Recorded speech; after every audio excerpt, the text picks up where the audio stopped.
É, Pessoal, olá, uma boa noite a todos e todas aqui presentes.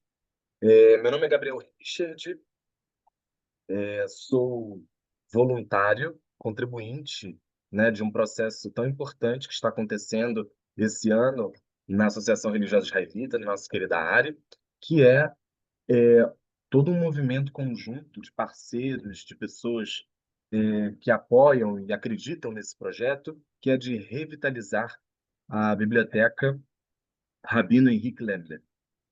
E nessa biblioteca nós temos um acervo muito importante que foi doado pela família Zinner e que é fundamental para estudos sobre a Shoah, sobre o Holocausto. E diante desse contexto, né, dessa movimentação da biblioteca e também desse acervo, nós estamos tendo aí uma série de iniciativas de várias frentes que vão ser trazidas ao longo dos meses, conforme nós vamos avançando nos trabalhos lá na biblioteca. No mês passado já tivemos um evento com o Rabino Daniel, um querido da nossa sinagoga, uma pessoa que muito contribuiu aqui e que agora está na Argentina, mas no evento em questão, ele, que, enfim, foi promovido para a biblioteca, ele trouxe contribuições sobre a figura do Golem, né? Não só a partir da perspectiva de Elie Wiesel, mas também de muitas outras. Como essa figura animou, né, o folclore popular judaico. E agora temos a oportunidade de falar sobre imagens que estão em volta do nosso texto sagrado, que é a Torá. E aí, enfim, a partir de muitas perspectivas, né, de pontos que vão nos guiar numa conversa muito boa, quem vai fazer essa contribuição é hoje o nosso querido Ricardo, um ativista da área de longa data e que, enfim, muito tem nos ajudado, muito tem sido parceiro da nossa biblioteca nesse movimento também, e por isso está aqui hoje com a gente. Ah, queria dizer que estou muito grato por estar aqui junto com vocês. É uma honra muito grande. Acho que a gente vai ter uma conversa muito proveitosa. E por último, queria reforçar que temos esse lanchinho. Por favor, sintam-se à vontade para se levantar, para beber água, para pegar suco e essas comidinhas são para nós aqui presentes. E também dizer que ali, eu não sei se vocês repararam, temos a exibição. Eu fiz questão de trazê-la de uma Bíblia hebraica que dispomos no acervo da nossa biblioteca, Rabino Henrique Lemler, que é muito antiga. Estamos fazendo uma pesquisa em torno de suas raízes, mas eu não quero dar spoiler porque o Ricardo vai trazer mais informações sobre ela, vai retomar essa questão, mas eu a deixei ali pela sua importância e pelo seu significado por estar presente no acervo da biblioteca Rabino Henrique Lemler aqui na nossa sinagoga, na nossa Associação Religiosa Israelita. Então, é, eu acho que deixar ela ali vai ser interessante, porque ao longo da conversa, e conforme o Ricardo for trazendo informações relevantes, vocês vão entendendo a importância desse material. Enfim, sem mais, queria agradecer também a presença ilustre da nossa Jeanette, uma ativista fundamental nesse movimento. Se tem hoje esse evento, se hoje a biblioteca está sendo reformada, é muito a pedido, muito ao ativismo da Jeanette, que acreditou nesse projeto. Eu estou aqui somando, nem se compara aos esforços que ao longo dos anos Jeanette tem empreendido para que tudo isso esteja acontecendo. Então, quero aqui fazer um agradecimento especial à Jeanette, que está hoje em casa, queria muito estar com a gente, mas logo, logo vai estar aqui nos animando com toda a sua inteligência, com todo o seu bom humor. E, enfim, é isso, Janete. Agradecimento especial a você. E querendo também Obrigada. fazer aqui menção à presença, no momento virtual, ao Vitor Goldstein, que é o nosso presidente da nossa sinagoga. Gratidão também, não só pela sua presença, mas principalmente por ser um entusiasta desse evento, né? Não só do anterior, mas também no evento de hoje. A gente conta também, quero apresentar o Igor Abreu, é nosso voluntário também da biblioteca, traz o seu saber técnico enquanto graduando em biblioteconomia da Universidade Federal Fluminense, trabalha também, atua em conjunto com a Biblioteca Nacional, e aí está contribuindo como voluntário para que a biblioteca, enfim, tenha esse gás e a gente consiga catalogar e fazer os trabalhos necessários. Falei demais, desculpem, eu acho que eu vou reservar a apresentação, enfim, a tudo que for importante ao evento ao próprio Ricardo. Por favor, Ricardo, sinta-se à vontade. Vou passar a palavra para ele. Boa noite. Posso fazer assim? Pode. Você que manda. Deixa eu mudar a posição do computador, que facilita para mim em relação à posição aqui das pessoas que estão presentes. Eu falo com todos mais ou menos ao mesmo tempo. Achando aqui a imagem. Tem que dar uma fechada. Aqui.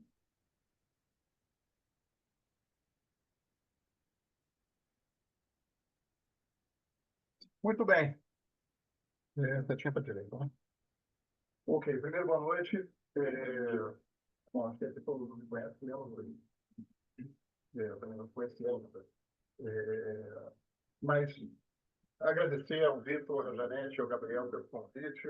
É sempre um prazer. No Rio sempre é muito bom quando me apresentam alguma coisa diferente para falar, alguma coisa sobre o que eu não conheço, que eu estou obrigado a estudar. É ótimo. Então, hoje vai ser um desafio dessa natureza, né? Até porque o início dessa história partiu da motivação do Gabriel com aquele livro sobre o qual ele falou, né? O livro da Bíblia Hebraica, editada há bastante tempo, vou falar um pouco depois sobre isso, mas que traz ilustrações. E dessas ilustrações, né, onde a gente tem a reprodução de imagens relacionadas ao texto bíblico, a gente começa a pensar de uma forma mais ampla sobre de que forma que essas imagens se conectam, impactam ou derivam do conhecimento e das fontes judaicas, né? E aí a gente estruturou para falar sobre isso uma sequência que é basicamente a seguinte. Falar um pouquinho sobre a questão da imaginação, né? Imaginação não por acaso é uma palavra que tem a ver com imagem, porque a gente imagina imagens, né?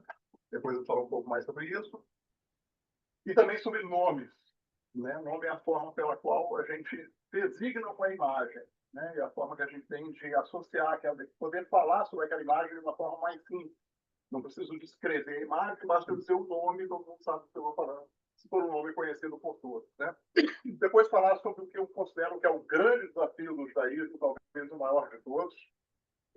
Em seguida, o problema da representação do sagrado dentro da estrutura, do pensamento e da crença judaica. Falar como é que isso se transformou em arte ao longo do tempo, né? E depois falar especificamente, aqui já tem um spoiler, né? Do Gustavo Doré. Gustavo Doré foi um ilustrador no final do século XIX, da segunda metade do século XIX, e os desenhos que a gente vai encontrar ali são feitos todos por ele, tá?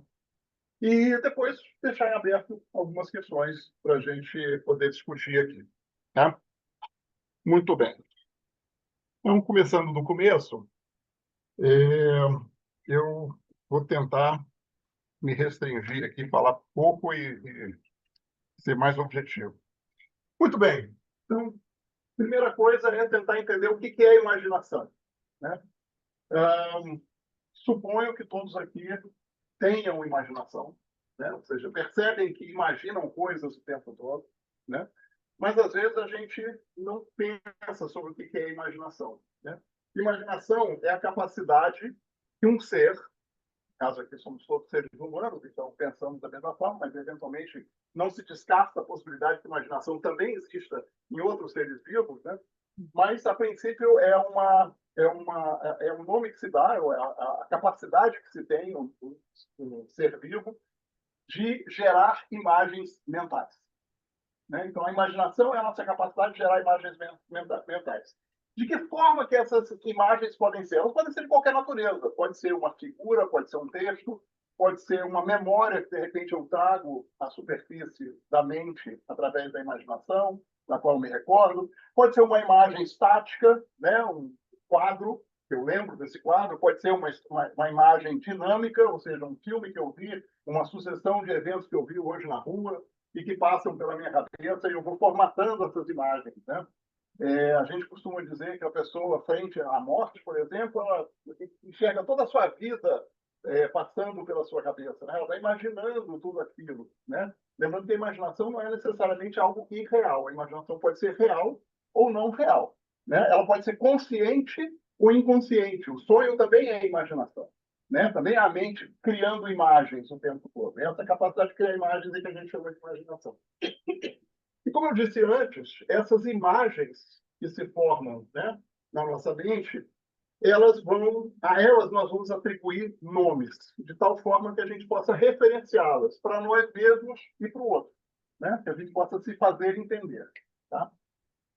Então, a grosso modo, é disso que a gente está falando aqui quando a gente fala de imaginação. A gente consegue parar de imaginar coisas? Eu acho que não. Eu acho que a gente teria uma dificuldade muito grande para fazer isso, né? Existem, inclusive, métodos de esvaziar a mente, né? Mas, em geral, esses métodos de esvaziar a mente, eles usam algo que ocupa a nossa mente, né? Então, eu vou ter um cântico que eu vou ficar repetindo, um mantra que eu vou repetir, de tal forma que eu pense apenas nas palavras do mantra, né? Ou eu vou gerar um estado de devaneio, onde a minha imaginação corre solta, mas eu não estou direcionando a imaginação. Eu estou imaginando, mas eu não estou direcionando a minha imaginação. Estou deixando ela correr, né, de uma forma quase que independente da minha vontade.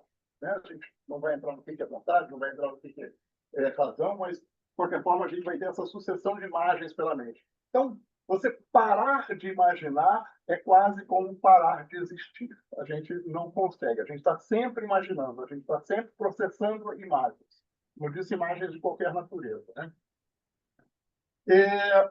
E é tão difícil da gente evitar, da gente conseguir, né, evitar a imaginação de funcionar, evitar imagens, que eu garanto que se eu falar assim, pensem num carro azul.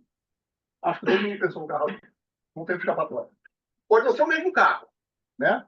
Pode não ser o mesmo carro. Pensou no Fusca, pensou no Mercedes, mas de qualquer forma todo mundo pensou em um carro azul, né? Agora, se eu falar, por exemplo, pensem na fruta laranja. Provavelmente todo mundo pensou na fruta laranja, né? E pensou na mesma fruta. Ou seja, a gente sabe o que é a fruta laranja e todo mundo pensou ela mais ou menos da mesma cor, até porque o nome sugere que a gente pensa na laranja e não verde, por exemplo. Que a gente pode imaginar ela com um cabinho, com uma folhinha, a gente pode imaginar ela na árvore, mas a gente está pensando e falando da mesma coisa.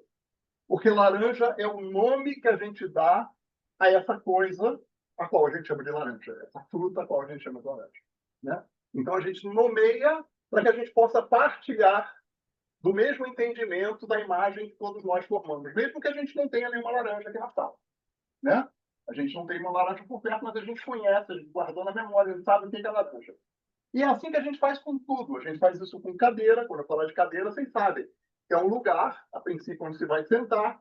O normal é que a cadeira tenha 4 pés, mas ela pode ser feita com 3 pés, ela pode ser feita com mais pés, mas o normal é ela ter 4 pés. Ela pode ter um encosto, provavelmente tem um encosto, que se não tivesse um encosto, eu chamaria de banco, não chamaria de cadeira, não é? E assim por diante. Ela tem um determinado porte, porque se ela for muito grande, eu talvez chamasse de trono, em vez de chamar de cadeira. Então, a gente consegue mais ou menos delinear o que é uma cadeira, todos nós entendemos da mesma forma o que é uma cadeira. Todos esses exemplos que eu dei são exemplos do real, né? Mas será que eu consigo pensar em algo que não seja real? Né? Será que eu consigo pensar em algo que eu nunca vi? Talvez consiga. Mas para fazer isso, eu muito provavelmente vou usar elementos do real. Eu vou construir a minha imagem a partir de coisas que eu conheço, que eu já vi, ou que eu já ouvi falar, e eu construí uma imagem daquilo que eu ouvi falar na minha cabeça. Vamos voltar a isso daqui a pouco. Então, a forma de eu definir coisas é dar um nome. Mas dar um nome é uma forma um pouco ainda abstrata, no sentido de que eu corro o risco de que alguém nunca tenha visto uma laranja na vida e não tenha a menor ideia do que seja uma laranja. E quando eu falar laranja, ela não sabe formar a imagem mental da laranja. Né? Então, existe uma mecânica para que eu possa descrever as coisas para que todos gerem a mesma imagem. Então, isso é o que a gente chama de regra de construção da imagem. Se eu tiver uma regra de construção absoluta, bem definida, todo mundo vai pensar na mesma coisa. Vamos pegar aqui um exemplo. Todo mundo aqui sabe o que é um círculo. Mas vamos imaginar que alguém não saiba o que é um círculo. E eu tenha que construir uma regra de construção para a imagem do círculo. Então, eu vou dizer para essa pessoa, olha, deixa eu só pegar aqui um peru para poder desenhar, que é melhor, é isso que eu pedi o flipchart.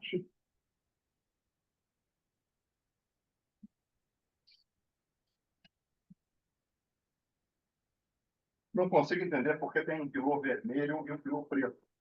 Eu acho que já tem um vermelho, um branco e um verde. Enfim. Então, como é que eu vou definir o círculo para que qualquer pessoa entenda? Né? Vou dizer, olha, pega um ponto, desenha uma reta a partir desse ponto. Minha reta está um pouco curva, mas é uma reta. Né? E agora, fixa essa reta nessa extremidade e gira a reta em torno daquele ponto. Então, ela vai fazer isso, né? Ela vai fazer isso, ela vai fazer isso, e ela vai construir essa imagem aqui. Então, eu expliquei a regra de construção do círculo. O círculo é uma imagem criada a partir de uma reta que você fixa uma das extremidades e gira essa reta sobre o próprio eixo. Todo mundo tem que imaginar a mesma coisa porque a regra de construção é absoluta. Né? Como é que eu construo um triângulo? Eu construo um triângulo com 3 retas que se cruzam 2 a 2. Se eu fizer 3 retas se cruzarem 2 a 2, eu construí um triângulo, não tenho dúvida nenhuma disso. Né? Então, se eu pegar uma reta, pegar outra reta e pegar outra reta, essa aqui cruza com essa e com essa. Essa cruza com essa e com essa. E essa aqui cruza com essa e com essa, ela se cruza 2 a 2, eu tenho aqui um triângulo. Ok? E aí eu posso derivar dessa definição outras coisas, né? Que a soma dos ângulos internos tem 180 graus, etc, etc, etc. Mas a definição pelas 3 retas que se cruzam 2 a 2 é absoluta. Não tenho como fugir, eu vou sempre construir a mesma imagem. Né? Muito bem. Então, uma regra de construção é aquilo que gera a compreensão do que aquela coisa é. Será que eu posso usar a regra de construção para construir uma imagem de algo que eu não consigo imaginar? Talvez. Talvez. Vamos, vou poupar aqui o papel da área. Vou fazer pequenininho, está todo mundo vendo. Eu sei que o pessoal de casa não está vendo, mas eu vou descrevendo para a gente poder imaginar. A gente conhece polígonos equiláteros, ou seja, polígonos que têm os lados iguais. Né? O triângulo pode ser um triângulo equilátero. Eu posso ter o quadrado, né, que é um polígono de 4 lados iguais. Né? Eu posso ter um hexágono, que é um polígono de... Não está muito igual, mas suponha que seja igual. Né? Um pentágono, desculpa, de 5 lados. O hexágono, né, com 6 lados. E assim por diante. Então, eu posso dizer que vocês entendem quando eu digo um polígono de 6 lados. Todo mundo vai visualizar um hexágono. Vocês entendem quando eu digo um polígono de 5 lados. Todo mundo vai imaginar um pentágono. Talvez fique um pouco mais difícil quando eu disser, imaginem, né, mentalizem a imagem de um polígono de 10 lados. Um pouquinho mais difícil. Se eu disser, imagine um polígono de 1000 lados, eu tenho certeza que vocês não vão conseguir imaginar. Mas vocês sabem exatamente do que é que eu estou falando. São 1000 tracinhos se juntando iguaizinhos para fechar o circuito e formar um polígono em que cada um dos 1000 lados é idêntico. Não é?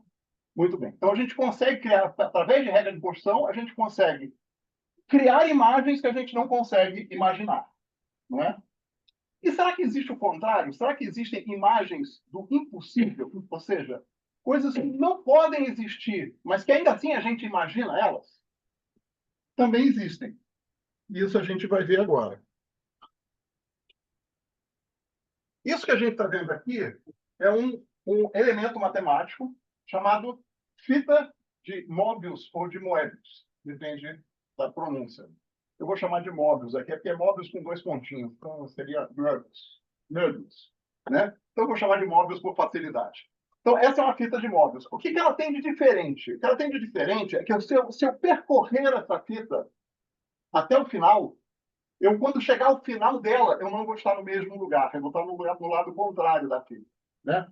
Se eu percorrer a fita aqui, né? Estou andando aqui, passei lá por trás, aí vim por aqui, etc, etc. Quando eu cheguei no mesmo lugar, eu estou dentro, não estou mais fora, né? Então, ela não é um elemento impossível no sentido que ela está desenhada aqui, né? Mas ela é uma incoerência no sentido de que ela não tem uma orientação absoluta. Ou seja, quando eu ando sobre ela, quando eu concluo a caminhada até o outro lado, né, até o final dela, eu, na verdade, estou do lado contrário. Né? Da mesma forma acontece se eu coloco um elemento numa determinada direção, quando ela chegar no final, ela vai estar espelhada. Ela vai estar ao contrário. Tá? A partir dessa ideia, que já é uma ideia bem esdrúxula, né? A gente concorda que isso é uma coisa bem esquisita. Né? Existe, mas é bem esquisito. A gente começa a criar imagens que não existem. E eu vou mostrar isso em seguida.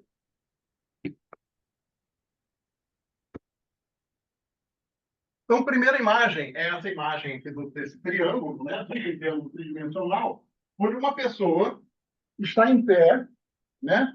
E eu não sei dizer se ela está na parte superior ou inferior dessa figura. O que eu sei é que essa figura claramente tem uma parte superior e inferior, mas eu não sei exatamente onde é que ele se encontra, né? E que se eu tentar percorrer essa figura, eu vou descobrir que ela não existe. Essa figura não tem como existir. Eu não consigo construir essa figura, exceto na imagem que está reproduzida aqui. Em 3 dimensões, eu não consigo reproduzir essa figura. A gente tem um artista chamado Escher, que, utilizando esse tipo de conceito, criou muitas imagens dessa natureza, imagens do impossível, né? Então, ele constrói aqui uma imagem, isso aqui é só um pedaçozinho da obra dele, tá? Mas é a parte que nos interessava, onde eu tenho pessoas que do lado esquerdo, né? Do lado de cá, né? Perto da cerca, essas pessoas estão sempre subindo e as pessoas que estão na cerca de lá, na parte inferior da figura, elas estão sempre descendo. Existe alguma escada que feche o circuito, esteja sempre subindo, sempre descendo? A gente sabe que não. Né? E, no entanto, é essa figura que a gente está vendo. Todo mundo consegue compreender, olha, estão sempre subindo, estão sempre descendo. Não é? Então, esse tipo de construção também é possível. Ou seja, a gente consegue imaginar coisas que não existem. A gente tem essa habilidade. Ok? Muito bem. A gente vai passar para o ponto seguinte, que eu acho incrivelmente rápido hoje, estou achando muito bom. A gente vai passar para o ponto seguinte, talvez daqui eu peque um pouquinho mais. Para o maior desafio do judaísmo. Na verdade, o maior desafio do judaísmo são 2. Não é um só, são 2. E eles são representados pelos 2 primeiros mandamentos, né? Que a gente sabe que a forma correta de dizer é os 10 dizeres, né? Os 10... não tem outra palavra melhor que dizeres, que em hebraico é a série da Debrot. Então, a série da Debrot são os 10 dizeres, né? Esses 10 dizeres, parte deles, né? Na verdade, 9 deles, são mandamentos de fato. Não é. O primeiro mandamento não é mandamento nenhum. Ele é só um dizer, que é: eu sou o eterno teu Deus. Ele não é um mandamento e, no entanto, é o que fundamenta todas as outras 9 coisas que a gente vai ler depois disso. Né? Ou seja, se estabelece a partir do primeiro mandamento que há um Deus. Que há um Deus. E que há um único Deus. Esse é que se estabelece no primeiro mandamento. Né? Quando a gente tem um mandamento dessa natureza, é preciso que a gente, de alguma forma, assuma um compromisso com aquela crença. Né? A gente precisa acreditar que aquele Deus existe e que ele é único para que todo o restante faça sentido. Né? Mas não importa qual é a imagem que a gente faça desse Deus. Porque isso não está descrito. Né? Não está descrito, eu sou o teu Deus e eu sou assim, assim, assado.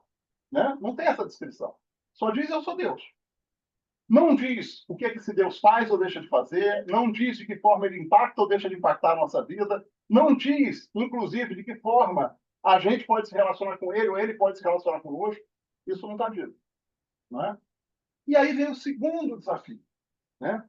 O segundo desafio é Para quem já enfrentou o primeiro desafio, o segundo desafio é: eu sou o seu Deus, você não vai ter nenhum outro Deus além de mim, e você não vai fazer nenhuma imagem de Deus nenhum, inclusive de mim mesmo.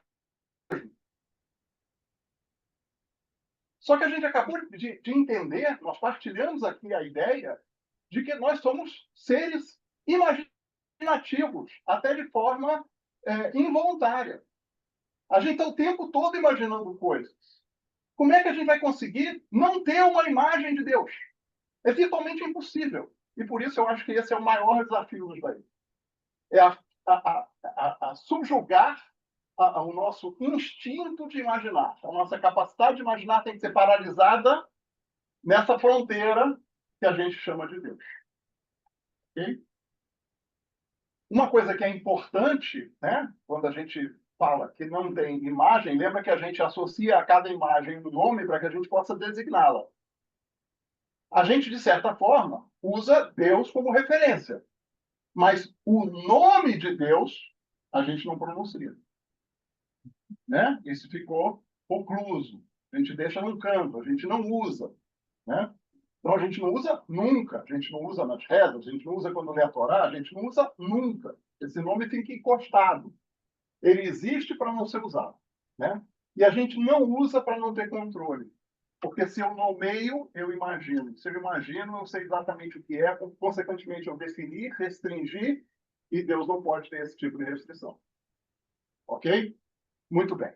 Então, esse é o grande desafio dos daí. Primeiro, acreditar em algo que eu não faço ideia do que seja. E segundo, que eu não posso fazer ideia do que seja. Eu não posso, é proibido. É um dos 10. A série da Debrota é um dos 10 dizeres. É o segundo, né, dos 10 dizeres. Então, eu não posso fazer isso. E aí o judaísmo, além de desafiar a gente com esses dois conceitos super complexos, vem e ainda atrapalha a nossa vida, descrevendo a criação do homem e dizendo que o homem é feito à imagem de Deus. Mas não era que eu não podia imaginar Deus? Agora a imagem de Deus está no homem. Não é? Quer dizer, complicou tudo. Então eu começo a pensar num Deus que raciocina, um Deus que tem sentimento, um Deus que tem forma. Não posso fazer nada disso, porque tem os dois primeiros desafios ali dos dois mandamentos. Né? Eu tenho que, de alguma forma, dissociar essa característica do homem de ser a imagem e semelhança de Deus. Né? E, de certa forma, o que a gente faz é turvar um pouquinho esse conceito, dizendo que o homem ele é inspirado por Deus e ele aspira a Deus, ou seja, que ele é motivado por esse Deus, de alguma forma ele é inspirado a fazer coisas a partir desse Deus, e que ele aspira aquelas qualidades que ele vai atribuir a esse Deus. Muito bem. Então, isso é o que a gente faz. Mas isso também tem defeitos. Porque eu não posso atribuir qualidades a Deus, porque eu só domino as qualidades humanas. Só consigo entender o que está na dimensão humana. Na dimensão divina, eu não faço a menor ideia do que acontece. Então, eu não posso dizer que Deus é o bem absoluto. Mas a minha definição de bem é humana, não é divina. Eu estou num limbo. Né? Eu estou num limbo em relação a Deus. Então, é um desafio tremendo, tremendo. Existem 3 palavras que são utilizadas para fazer essa vinculação homem-Deus. Né? 3 palavras são utilizadas ao longo dos nossos textos. Né? Eu vou começar pela segunda, tá? Que é Tselem. Então, é dito que Deus é feito Betselem, Deus, né? Na imagem de Deus, a semelhança de Deus. E aí a gente vai ver a etimologia da palavra. O hebraico tem essa grande oferta de possibilidades filosóficas, vamos colocar dessa forma, a partir do estudo da etimologia das palavras. Né? Então, Selem, que é semelhança, vem de Selem, que é sombra.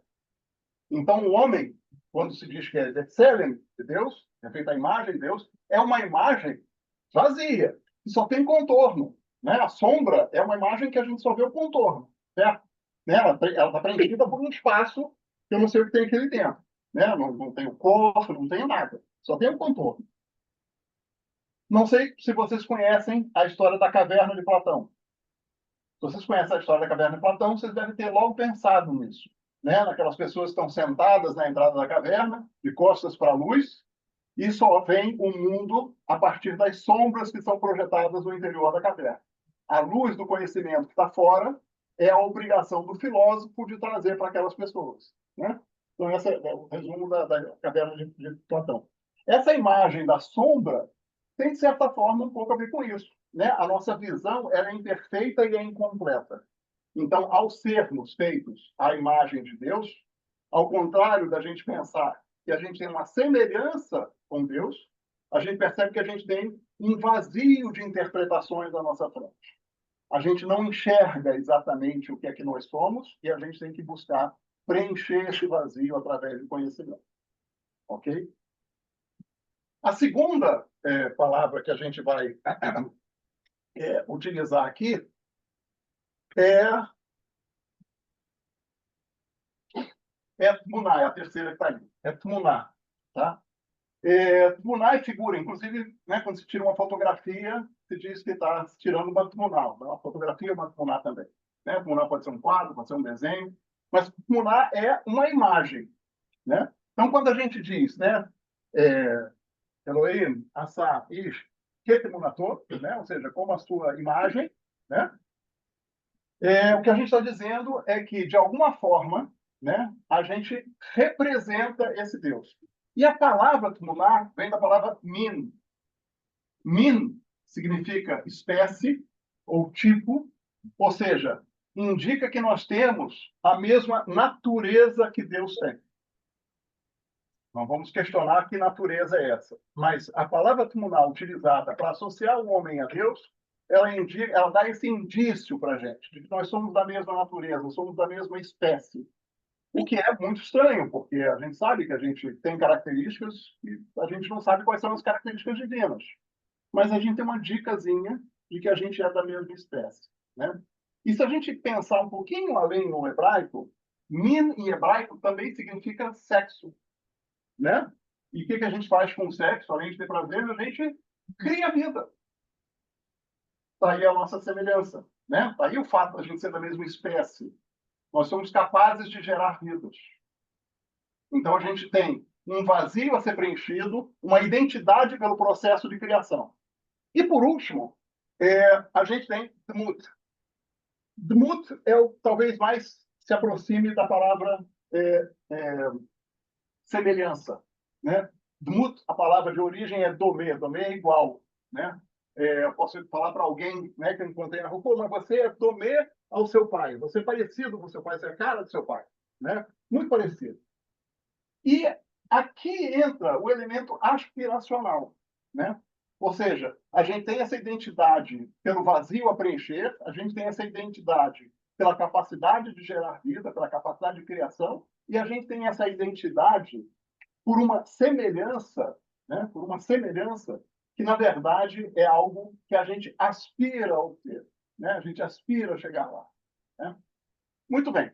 Então, esses são elementos de vinculação homem-deus que existem dentro da literatura judaica. Né? Essas três palavras aparecem na nossa literatura.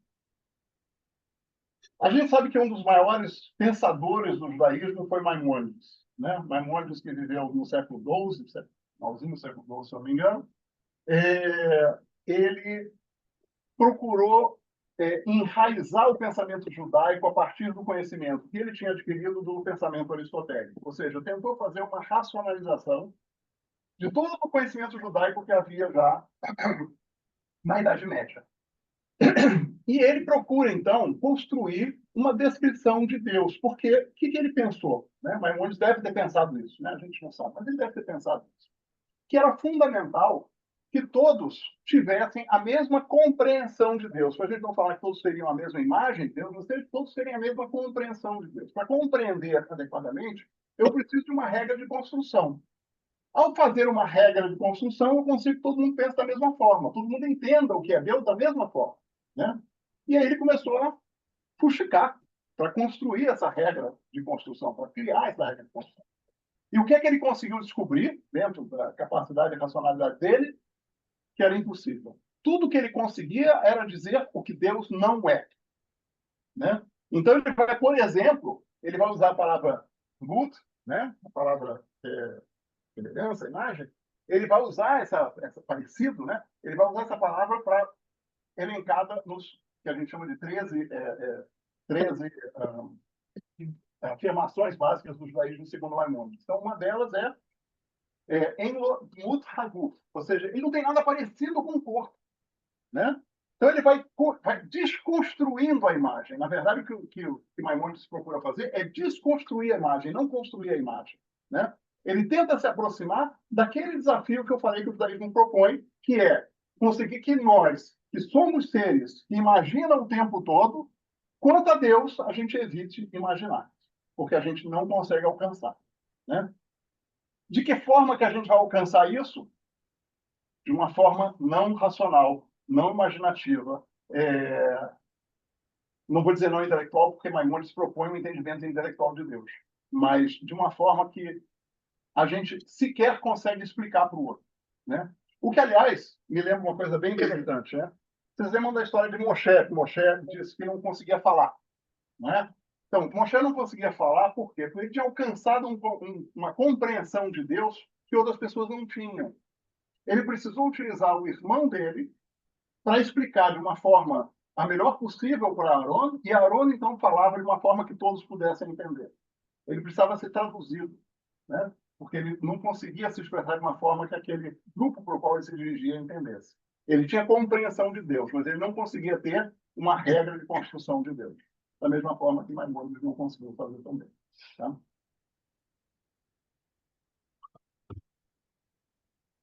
Muito bem. Aqui a gente tem algumas representações de Deus.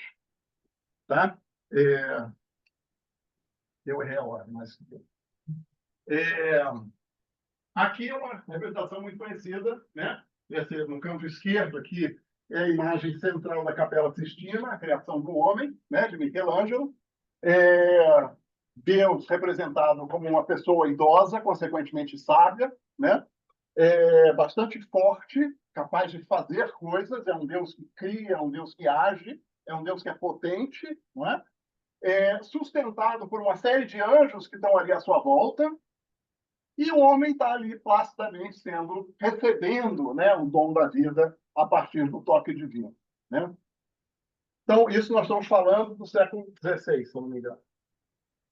Aqui à direita, né, mais à direita, é uma imagem de Zeus, né?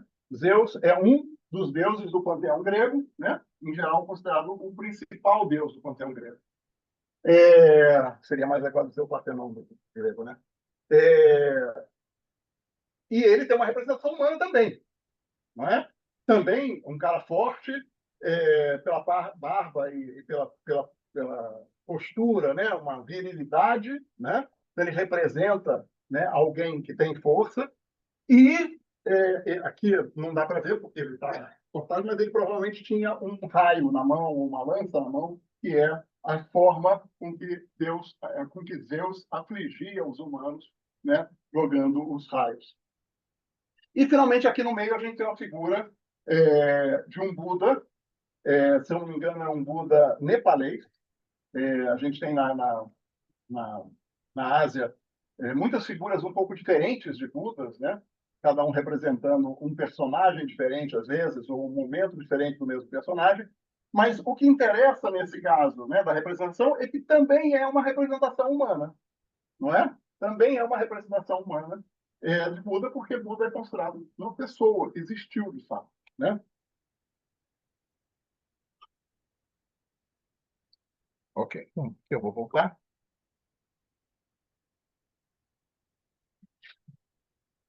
Deixa aqui um pouquinho. Muito bem. Lembra da pergunta que eu fiz, né? O que vocês imaginam quando eu falo laranja? E eu garanto que todo mundo pensou na mesma laranja. O que vocês imaginam quando eu falo, pensem, imaginem Deus?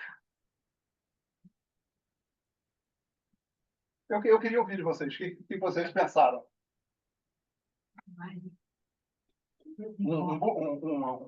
Imagens turbulentas. Uma luz. Um homem. Hã? falou. Quem Um falou? homem, um Vitor homem. pensou em homem. Ok. Eu pensei assim, tipo, uma massa de ar assim, expandida. Uma massa de ar Céu. expandindo. Ok. Alguém mais quer falar? Sem forma. Sem forma. Você conseguiu imaginar alguma coisa sem forma? É difícil, não é tão fácil. Uma coisa dispersa, né? Talvez mais como uma nuvem, como ele falou, né? Muito bem, muito bem. Eu vou mudando de... Vai mudando conforme a necessidade.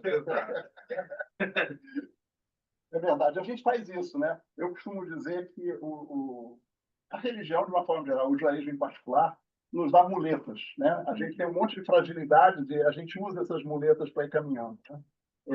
E uma das muletas é essa, né? Quer dizer, você poder rezar para Deus, né? Você poder atribuir a um determinado grupo, né? No nosso caso, o miniano, né? Uma capacidade de interação com Deus que é maior do que a capacidade individual de interação com Deus. Então, a gente tem uma série de muletas, né? E essas muletas foram criadas por necessidade, de fato, né? A gente não reza porque alguém mandou, a gente reza porque tem necessidade, né? Não reza porque mandou, mas não deveria ser por necessidade. A gente não se reúne em 10 pessoas para rezar porque acha bonitinho. A gente reúne porque 10 pessoas se ajudam, se apoiam, né? Então, e sempre vai haver aí pessoas que vão apoiar umas às outras. Então, a gente foi, ao longo do tempo, criando essas muletas. Mas é muito difícil a gente ouvir uma resposta que seria a resposta mais judaica de todas, que é: eu não imaginei nada. Não imaginei nada. É um tremendo desafio, né? Tremendo desafio. Muito bem. Ok. Bom, mas a gente está falando aqui de religião. E a religião é essa sensação que a gente tem que existe algo que é maior do que nós à nossa volta, com o que ou com a qual a gente precisa e deve se relacionar, né? Essa é uma sensação que faz parte do ser humano desde os seus primórdios, né? Os homens das cavernas pintavam coisas porque achava que aquela pintura era a forma dele se relacionar com essa coisa transcendente que o ajudaria de alguma forma, né? A minha tese sempre é de que a gente tem uma preocupação com a nossa finitude, né? A gente tem uma angústia com a nossa finitude. Mesmo a pessoa mais bem resolvida tem lá internamente, eu chamo isso de instinto da religiosidade, né? O instinto da religiosidade é a angústia que a gente tem frente à nossa incapacidade de vencer o tempo, né? A gente atravessa o tempo, mas a gente não vence o tempo. E quando a gente tem esse instinto de religiosidade, essa angústia interna, a gente procura formas de aplacar esse instinto. A gente tem fome, a gente come. A gente tem sede, a gente bebe. A gente tem religiosidade, a gente usa a religião. Então, é dessa forma que eu entendo a nossa necessidade de ter uma religião, né? Dentro dessa ideia, o judaísmo ele tem uma mecânica de atender a essa necessidade interna de se relacionar com o transcendente, como eu falei, muito desafiadora, né? Então, de que forma que a Torá imagina ou nomeia Deus? Então, a gente vai pegar aqui só 2 exemplos, tá? O primeiro exemplo, né, é o exemplo da criação, né?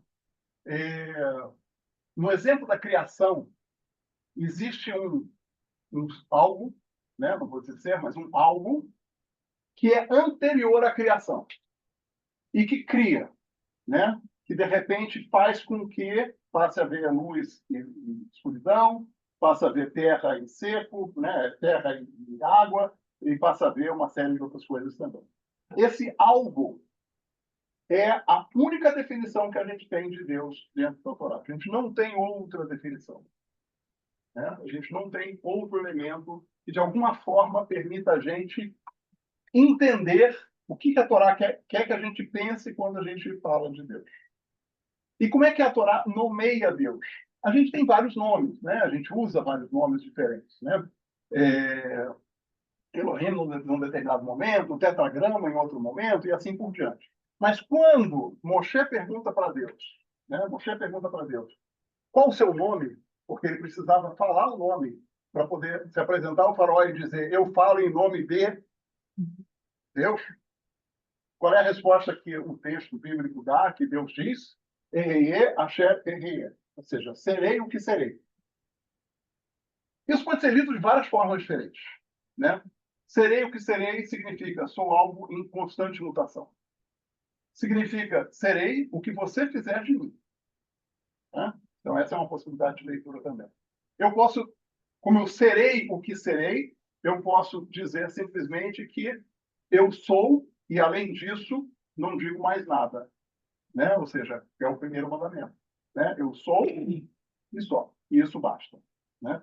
Então, a forma da Torá nomear Deus, que é Ehe Asher, né? É a forma mais aberta possível. É quase uma não nomeação. Né? É quase uma forma de dizer não tem nome, não tem como nomear. Né? E como é que o Tanakh representa Deus e o sagrado? Né? Então, ele representa Deus e o sagrado através, Maimônides diz dessa forma, de metáforas. Metáforas que vão criar algum impacto em alguém a quem, dentro do texto, Deus quer atingir. Como é que Moshe enxerga Deus? Através de uma sarça ardente, de um arbusto que queima sem se consumir. Queima o tempo todo e não se consome, continua queimando. Um fogo que está ali sempre. Né? Ele não vê Deus, ele vê um arbusto que pega fogo e não se consome. E ele entende que está diante do sagrado. Né? Ele entende que está diante do sagrado, o texto explicita isso, né? Tira os seus sapatos, porque o chão que você está pisando é sagrado, etc. Então, ele explicita isso. Que outras representações de Deus a gente tem? Né? A gente tem algumas. Né? A gente, por exemplo, a travessia do deserto, como é que a presença divina era demonstrada? Através de uma nuvem, através de uma luz. Né? Então, a gente tem representações de Deus, mas são metáforas, não são a imagem de Deus. Né? Ou seja, não é que Deus seja aquela luz, Deus seja aquela nuvem, Deus seja aquele arbusto. São imagens que a gente utiliza como metáforas para a presença divina nas nossas vidas. Né? Então, isso é a forma como o Tanakh representa. Isso não significa que a gente não entenda o sagrado, né? O sagrado no sentido de separado, né? De apartado daquilo que é o comum para a gente. Né? O sagrado seria o especial, o diferente e especial. Aquilo a que a gente dá mais valor. Né? Então, o sagrado ele vai aparecer a partir dessa presença divina nas nossas coisas. Então, se eu tenho um copo de kiddush e ele, num determinado momento, é utilizado para fazer uma brachá que se relaciona com Deus, naquele momento aquele objeto é sagrado. Né? A Torá, ela, no momento em que ela está sendo lida e que há ali uma intenção de se fazer conhecer um texto que nos inspira e motiva para o sagrado, aquele objeto se torna sagrado em função do uso que estamos fazendo dele. E da mesma forma acontece no Tanakh. Ou seja, há uma série de objetos que são sacralizados pelo uso que se faz deles. O que é o objeto mais conhecido e mais comum dentro, né, do texto bíblico é o Mishkan, na época da Torá, e o templo, na época da construção do templo. Ou seja, o lugar onde, entre aspas, Deus habita. Ou seja, o lugar que eu utilizo como referencial para me encontrar com Deus. Né? Então, eu me utilizo daquele, né? De novo, é uma muleta, é algo que eu utilizo para poder alcançar aquele lugar, aquele sentimento de proximidade com Deus. Então, essa é a forma como o Tanakh representa Deus o sagrado. Como a gente é complexo, né? Nós, homens, pessoas em geral, né? Homens e mulheres, evidentemente, somos muito complexos, a gente não se satisfaz com um Deus e as metáforas que envolvem a sua representação e as coisas que a gente sacraliza em função da conexão com aquela presença divina que se oferece a gente. A gente não se contenta com isso. E a gente cria, então, uma série de imagens subsidiárias. E essas imagens subsidiárias, né, elas sim são descritas, que são os malachim. Né? Malach, em hebraico, significa mensageiro e também significa anjo. Então, são elementos de conexão, de comunicação de Deus com as pessoas. Né? E para esses malachim, então, a gente aceitou, de novo as muletas, né? Não consigo não imaginar, então aceitou que houvesse uma definição. Então, vai haver uma definição para o querubim, que é aquele ser que é colocado sobre a arca do pacto, né, sobre a arca de guarda, as tábuas da lei. A gente vai ter a imagem dos serafim, que são os, entre aspas, anjos, que Isaías enxerga na sua visão quando ele é chamado para ser um profeta, quando ele inicia o seu processo de profetização. Então, ele enxerga esses seres, e esses seres têm, então, imagens, e essas imagens, de alguma forma, são antropomorfizadas ou são conectadas com animais, né, com coisas que a gente conhece, em geral, pássaros, né? Como eu disse antes, né, o sagrado ele é majoritariamente representado pelo mexicano. E aqui vem uma coisa bem interessante, que é o tempo que a Torá dedica à descrição do mexicano, ou seja, aquele templo móvel do deserto. São muitas e muitas parashiot que a gente utiliza para isso, né? Por que isso está ali em tanto detalhe? Né? A sensação que eu tenho é porque a gente precisa. A gente sacraliza o que tem complexidade, a gente sacraliza o que é específico, a gente sacraliza o que, de alguma forma, a gente precisa se esforçar para ter. A gente precisa atribuir àquilo que é sagrado um valor maior, né? Então, a gente ocupa um espaço enorme para descrever o mexicano. Eu sempre acho que o mexicano foi uma solução para o bezerro de ouro. Apesar de, na sequência cronológica da Torá, o bezerro de ouro aparece depois do início do mexicano, eu acho que aqui é uma inversão cronológica. O bezerro de ouro foi a necessidade que as pessoas tiveram de substituir Moshe. Moshe subiu e sumiu durante 40 dias. O que a gente faz sem Moshe? Vamos criar um bezerro de ouro. Eles não estavam sem Deus, eles estavam sem Moshe. E ao perceber que as pessoas construiriam ídolos para substituir aquilo que dava a elas segurança, que no caso era Moshe e não Deus, decidiu-se fazer um mexicano, porque o mexicano ia dar segurança. Eu não sei quem estava aqui no Tisha B'Av passado, a gente passou um filme, e nesse filme mostrava o templo que ia ser destruído, né? Tisha B'Av tem a ver com a destruição do templo, como vocês sabem. E uma das falas dos sacerdotes é: enquanto nós estivermos aqui fazendo sacrifícios, nada de mal pode nos acontecer, né? Então, aquilo dava segurança para eles de que Deus, de alguma forma, estava presente, né? Não deu muito certo, mas essa era a ideia. Muito bem. E, finalmente, eu gosto muito da forma como Elial, né, um dos profetas, ele não tem um livro com profeta, ele está no livro de Juízes, se não me engano, mas ele é um profeta e ele, num determinado momento, precisa fugir, porque ele matou uma série de sacerdotes pagãos, e ele, então, ele quer enxergar Deus, ele precisa sentir a presença de Deus, e ele olha para tudo que está à volta dele, e ele não percebe nos trovões, nos terremotos, nas montanhas, nos rios, em todas as coisas que cercavam, ele não percebia Deus. Até que ele ouve uma voz muito delicada no seu ouvido, e ali ele percebe Deus. Então, a ideia, né, da visão, que não é a visão, é a audição de Elial, é que esse Deus que a gente procura, né, ele, de alguma forma, ele está sempre disponível, sussurrando no nosso ouvido. O problema não é a ausência do sussurro, o problema é a ausência da nossa capacidade de escuta.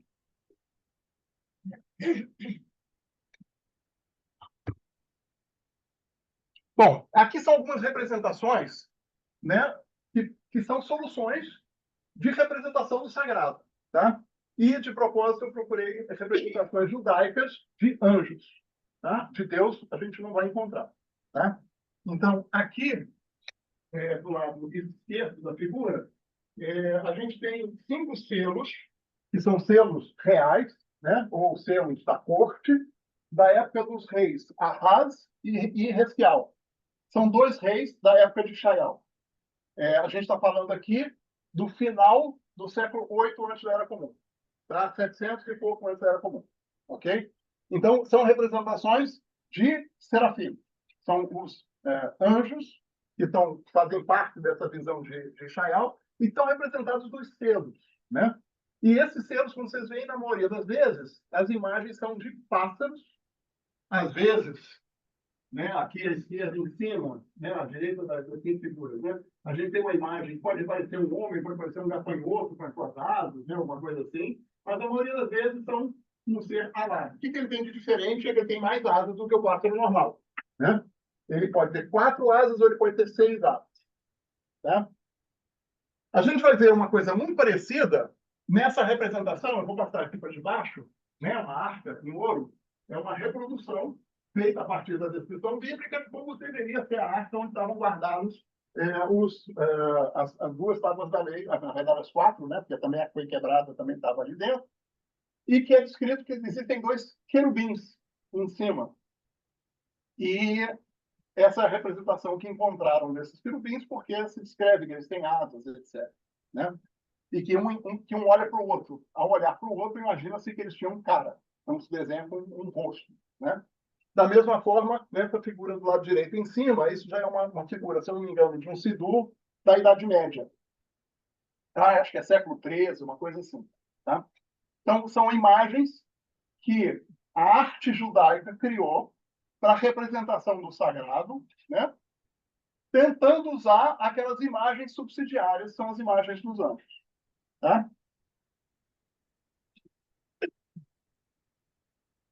Muito bem. Uma coisa curiosa, né? Eu falei aqui arte judaica, né? Essa arte judaica, ela era quase que entendida como uma não-arte, ou seja, quase se entendia que o judaísmo não fomentava a arte, e, portanto, arte e judaico eram duas coisas totalmente desconexas, não podiam ser conectadas, porque a ordem era não fazer imagens, né? No segundo mandamento, não fazer imagens diante de mim, né? Essa é a ordem que Deus nos dá. Então, se eu não posso criar imagens, eu não posso ter arte. Se eu não posso ter arte, se eu tiver arte, não é judaico. Né? No entanto, no século XIX, né, estudiosos acadêmicos começaram a questionar isso. Mas como é que não é arte? Esse tem um bocado de criação que a gente está vendo aqui de coisas artísticas. Tem edifícios, tem quadros, tem mosaicos. A gente está descobrindo aqui na arqueologia um monte de coisas. Né? O século XIX foi um século muito intenso de descobertas arqueológicas. Então, no final, na segunda metade do século XIX, eu estou falando mais ou menos de 1870, começou a se falar de arte judaica. Né? E começou a se pesquisar arte judaica, a se colecionar arte judaica. E aí a gente passa a entender tudo aquilo que tinha sido feito anteriormente, né? E que a gente olha, isso não é arte, isso é um objeto religioso. Não, um objeto religioso também pode ser arte, né? A construção de uma sinagoga também pode ser arte, né? Então, arte é tudo aquilo que, de certa forma, desperta na gente um sentimento de alegria, de surpresa, estimula o nosso pensar. Né? A arte tem um escopo muito grande para dizer que o judaísmo não produz arte. O judaísmo sempre produziu arte. Né? Mas é uma arte diferente da de outros grupos, né? De outros povos. É uma arte que tinha características próprias. De que forma que mais recorrentemente se utilizava a arte judaica? Em geral, utilizando coisas que lembravam o Mishkan, que é o templo móvel do deserto, ou o templo, né? Ou o Beit HaMikdash. Também sempre usando essas imagens que lembravam o templo, animais e frutas típicas de Israel. Essas eram as coisas que eram mais utilizadas para enfeitar sinagogas ou para fazer uma imagem bonita que eu queria ter em casa. Não era tão comum fazer isso, mas uma pessoa muito rica podia fazer isso. Né? Principalmente depois que os judeus conviveram com os romanos tinham esse hábito, os judeus teriam esse hábito também, de enfeitar a casa. Né? E, aparentemente, a proibição, né, o veto completo da representação humana é posterior ao período romano. Ou seja, na época bíblica e na época em que os romanos estavam ali, até o ano 70 era comum, e um pouco depois disso, né, 300 anos antes, depois era comum, não havia uma proibição da representação humana. A representação de Deus continuava sendo proibida, mas a representação humana acontecia. Ou seja, essa representação humana, que não pode ser feita porque Betselem, né, feita a imagem e semelhança de Deus, isso aconteceu, foi feito muito posteriormente, já na Idade Média. Tá?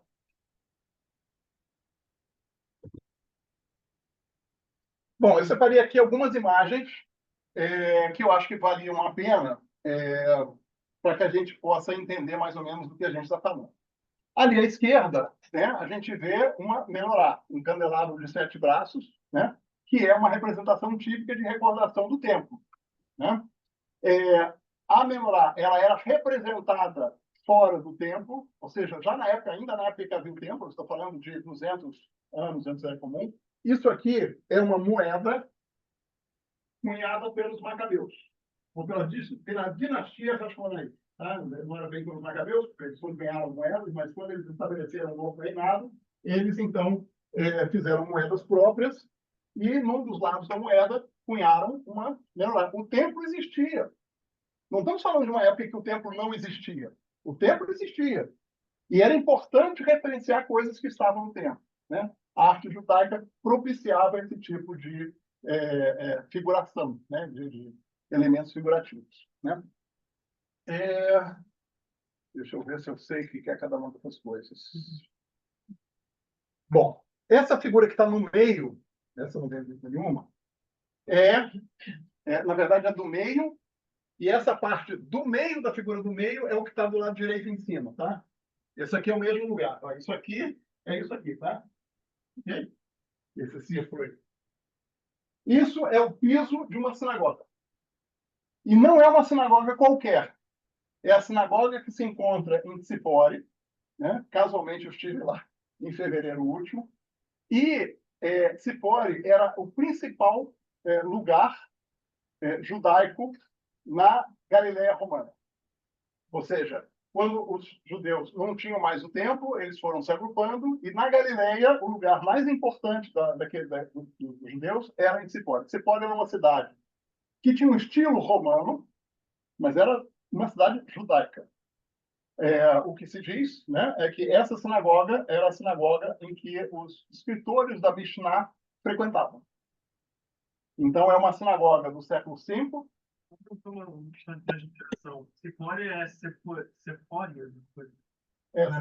português é Sephora. Eu falei Mishnah, mas eu errei a Guemará, porque isso já é da época da Guemará, Mishnah. Então, estamos falando do século V, antes da Era Comum, tá? E vocês podem perceber que há uma representação humana, né? Aqui há uma representação humana, aqui no centro, isso aqui é um zodíaco, tá? Essa parte redonda do meio é um zodíaco. E aqui é o símbolo de peixes, né? É um pescador com os peixes aqui na mão, tá? Então, representação humana, século V da Era Comum, 400 e pouco, né? Então, isso é a sinagoga mais importante de Israel naquela época, né? Essa imagem do lado esquerdo é uma sinagoga ainda anterior a essa, do século III, foi descoberta na Síria. Tá? Eu acho que o nome é Endura, o lugar onde ela foi descoberta. Também é um mosaico, né? Como tudo aqui é mosaico. Esse de Tzipori é um mosaico também, tem mosaicos lindíssimos, mas esse é mais bonito. Essa sinagoga foi descoberta na Síria e o que eles encontraram? Toda uma simbologia levando ao templo. Os candelabros de 7 braços, né? Uma correntinha para a luz. Né?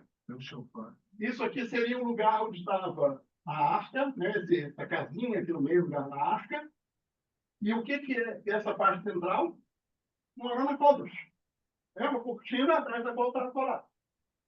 Então você vê que isso já existia no século III, era comum. Estamos falando de 1.800 anos atrás. Tem um chofar ali. Tem um chofar também. Tem dois. Um aqui e um aqui. Ah, é verdade. Muito bem. O que vocês não estão vendo nessas figuras? Além da imagem de Deus que eu já tinha falado antes. O que vocês não estão vendo em nenhuma dessas figuras? Árvores. Árvores, ok, mas árvores tem. Armas tem também. Não estou vendo aqui, mas tem. Aqui no Sagitário, por exemplo, ele tem aqui não sei se é um arco, se é uma flecha, mas tem. Eventualmente tem. Árvores também teria. Não nessas, mas tem. O que não tem? Você não está vendo aqui? E não vai ver, vai ter que trabalhar muito para ver. Maguento da Vida. Vamos chegar lá no Maguento da Vida daqui a pouco. E essa última aqui do canto inferior direito é uma imagem da história de Purim. É uma representação da Rainha Esther, que é Mordecai, sentado num cavalo sendo levado por Amã. Ok? Então, de novo, representação humana. Não é? Sim. Ou seja, houve um momento em que os judeus entendiam que Betselem, Mut, Tmuná, aquelas palavras que indicam semelhança com Deus, não significava antropomorfizar Deus. Podia representar algum homem, não tinha nada a ver com a imagem de Deus. né? Então, eles não proibiam, porque eles entendiam que isso não estava conectado, né? Em algum momento, esse entendimento se perdeu, ou então surgiu um medo de que houvesse essa antropomorfização por falta de conhecimento da população judaica. Isso aqui é uma pintura, né? Feita na Itália. Aqui é Moshe na Tevá, sendo levado ali para a princesa. Essa figura do meio, né? Então, aqui você tem ainda figuras humanas, mas isso já é da Idade Média. E na Idade Média foi quando a gente começou a evitar figuras humanas. Então, essa Haggadah... Vitor falou alguma coisa? Pode falar de novo? Não, o que eu queria te dizer, quando eu falei o homem, eu queria dizer que é o masculino, que leva sempre a uma coisa masculina. Eu queria polemizar mesmo, entendeu? Você tem aqui a representação das mulheres também. Naquela imagem de Purim, deixa eu ver se eu volto aqui. Essa imagem de Purim aqui à direita, tá? Você tem uma mulher aqui atrás do rei, que é Esther. Tá vendo que ela tem uma coroa em cima, um trono, uma coisa aqui em cima? É alguém abanando? Essa é Esther, tá? Então, imagem de mulher havia também. Ok, o que a gente vai fazer é tentar evitar ter essa imagem de Deus, né? Então vamos tentar evitar, né? Teve um curso agora na Academia Judaica sobre a função de Astarte, né? Astarte era uma deusa que durante muito tempo foi compartilhada entre os canaanitas e os judeus, né? Não teve um curso, eu não assisti o curso, mas certamente foi muito interessante. Essa figura do lado esquerdo é uma Haggadah, tá? Então, está escrito aqui, né?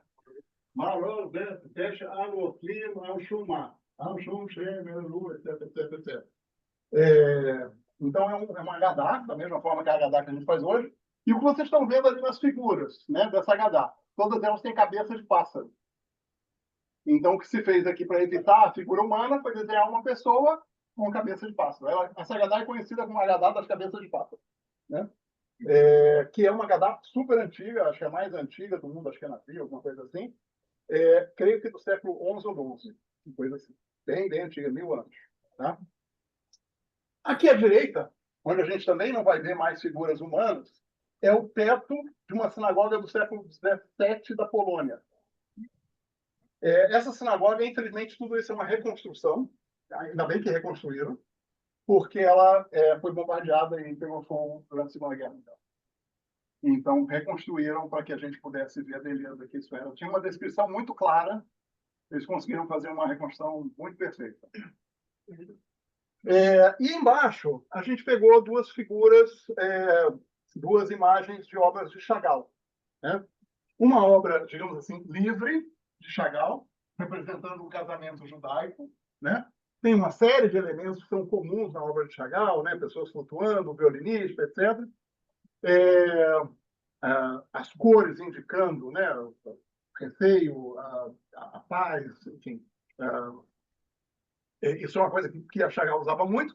E do lado direito, já não é figurativo, não tem figura humana, né? Como vocês podem ver, é um dos vitrais que Chagall pintou para o Hospital Hadassah, em Jerusalém, né? Então, ele pintou 12 vitrais, cada um ligado a uma tribo. Esse é de Naftali, né?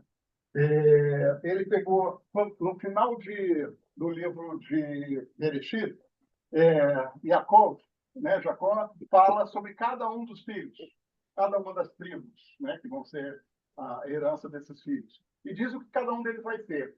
Então, Chagall pegou isso e trabalhou para representar essas imagens. Tá?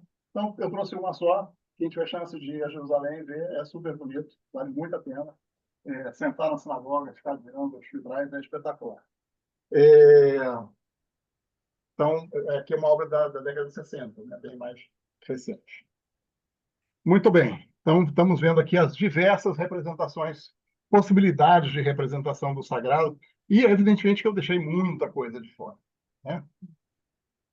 Eu não poderia deixar de falar sobre o Magen David, não é? Porque hoje, se a gente olha o Magen David, a gente imediatamente associa aquele Magen David a algo judaico, né? Vou dar um exemplo. A gente estava viajando há pouco tempo e a pessoa que estava servindo a gente na mesa tinha um cordãozinho com o estrela de Davi. A gente não tem dúvida nenhuma, aquela pessoa era judia. A gente começou a falar com ela a respeito de coisas judaicas sem nem perguntar, né? Aqui no Brasil, talvez isso não acontecesse, porque outras pessoas que não judaicas se utilizam também, mas nos Estados Unidos, aparentemente, isso é menos comum. De qualquer forma, eu peguei 3 exemplos de Magen David. Um Magen David, que é esse que está aqui em cima, mal dá para ver. Isso aqui deveria estar... Aqui está muito perto, mas é uma moeda cunhada na época da revolta de Bar Kokhba. Estamos falando do 2º século da Era Comum. Tá? Essa não era a forma habitual de se utilizar, ou seja, não há uma clareza, né, de que Bar Kokhba decidiu utilizar isso, etc. Mas, como Bar Kokhba significa filho da estrela, era muito razoável, né? Kokhba é estrela, então Bar Kokhba é filho da estrela, era muito razoável que ele utilizasse estrela como um símbolo para dizer que aquela moeda era dele. Né? Então, aqui está o templo, de novo, né? A lembrança do templo, porque o objetivo da revolta era a reconstrução do templo, e a estrela de Davi lá em cima. Que não era chamada de estrela de Davi, provavelmente era chamada de estrela de Bar Kokhba. Essa outra figura no meio, eu não me recordo agora se é de um Siddur ou de um Tanakh, mas é da Idade Média. E o curioso, né? Primeiro é que tem várias imagens geométricas superpostas, cada uma com um espírito de volta, etc. Ou seja, ainda que o Magen David esteja no meio, ele não está sozinho, ele não é um símbolo único, né? Ele não está representado como o símbolo judaico. Ele faz parte de uma composição esteticamente bonita, né? E nessa época, da Idade Média, o que se identificou é que muitas vezes a estrela de Davi, quem fez uma pesquisa séria sobre isso foi Gershom Scholem. E o que ele identificou é que, numa determinada época, estrelas, né, com 6 pontas eram utilizadas de forma mais ou menos equivalente, tanto em sinagogas como em igrejas. Ou seja, não tinha uma particularidade judaica. Né? No entanto, já no nosso linear do nosso tempo, né, no século XIX, particularmente a partir do século XVIII, parece que em Praga houve um movimento de conexão dos judeus com a estrela de Davi, de identificação dos judeus através da estrela de Davi, e no século XIX, os judeus assumiram essa identidade com a estrela de Davi, principalmente o movimento sionista, colocando o Magen David como símbolo dentro da bandeira de Israel. Nós, aqui na Ari, temos a representação do Magen David, né? Essa figura aqui à direita é a Ari, uma obra de arte, né, dentro da nossa sinagoga, que é aquela montagem de 3 elementos centrais para a vida judaica. Né? Primeiro, embaixo, 3 pedras, representando aos Shoshot Dvarim HaOlam, as 3 coisas sobre as quais o mundo se sustenta. Depois, um Magen David, né? A identidade judaica se apoiando nas 3 coisas que sustentam o mundo. E os 10 mandamentos, as regras de conduta que representam a premissa do ser judeu, né? Ou seja, aquilo que a gente é obrigado a seguir, a gente se compromete com esses mandamentos e a gente deve seguir. Então, isso, né, foi uma obra elaborada pela Margot Lemmer, a esposa do Rabino Lemmer, que ficou utilizada, então, na composição da nossa sinagoga, que eu gosto muito. Achei que valia a pena trazer aqui como um exemplo de arte judaica contemporânea. Ela que produziu, Ricardo? Eu acho que ela não produziu, porque ela não era uma artista plástica no sentido de fazer a moldagem do ferro, mas ela que desenhou, ela que teve a ideia. Talvez até o desenho não seja dela, eu não tenho certeza. Quem certamente vai saber sobre isso é o Charles Steinman. Mas a ideia eu sei que foi dela. Tá? Entendi. Muito bem. Agora, a gente vai falar especificamente sobre aquele livro que o Gabriel trouxe para a gente. Gabriel Richard, como você prefere? Gabriel, Eu sei, mas qual Então, o Gabriel trouxe da nossa biblioteca um pequeno livrinho, né? Vocês que estão em casa não estão vendo o tamanho do livro, mas eu diria que ele tem mais ou menos meio metro de altura, 45 centímetros de altura, uma coisa assim. Bem grande, bem grosso, sim. É um livro tipicamente feito há muito tempo atrás. A única data que a gente encontrou no livro foi uma data de dedicatória, de 1907, ele é anterior a 1907, mas a gente sabe que esse livro teve a sua primeira edição em 1874, a primeira edição desse livro. Tá? Isso a gente pesquisou e a gente sabe. Muito bem, então, a Bíblia de Gustave Doré. Bom, evidentemente que a Bíblia de Gustave Doré não é de Gustave Doré, a Bíblia continua sendo nossa, né, Torá de Moshe e assim por diante, né? A Bíblia continua sendo a Bíblia judaica, mas a Bíblia de Gustave Doré é a forma pela qual a gente identifica a Bíblia que contém os desenhos feitos por Gustave Doré para ilustrar o texto bíblico. Tá? Gustave Doré era um francês, nascido em Estrasburgo, na fronteira com a Alemanha, e ele se tornou desde muito cedo um ilustrador reconhecido, ou seja, ele era um gravurista, ele fazia imagens a partir de impressão de gravura, especializado em xilogravura, ou seja, gravura em madeira, e que era uma forma também bem interessante de aplicar sobre o papel que pudesse ir para os livros, né? Então, ele foi um ilustrador de livros muito famoso na sua época, falando da segunda metade do século XIX. Nasceu em 1832, morreu em 1883, eu acho, alguma coisa assim. E ele, então, fez, né, está falando, 10 mil ilustrações, bastante coisa ao longo do tempo. Ele, além disso, fez esculturas, fez pinturas, etc., mas ele é mais conhecido como ilustrador, como gravurista. Ele fez ilustrações para a Divina Comédia, ele fez para Don Quixote, ele fez também, curiosamente, ilustrações para uma obra extremamente antissemita, chamada Judeu Errante. Também isso ele foi contratado, tinha 20 e poucos anos e foi contratado para fazer e fez essas ilustrações para esse livro de caráter antissemita.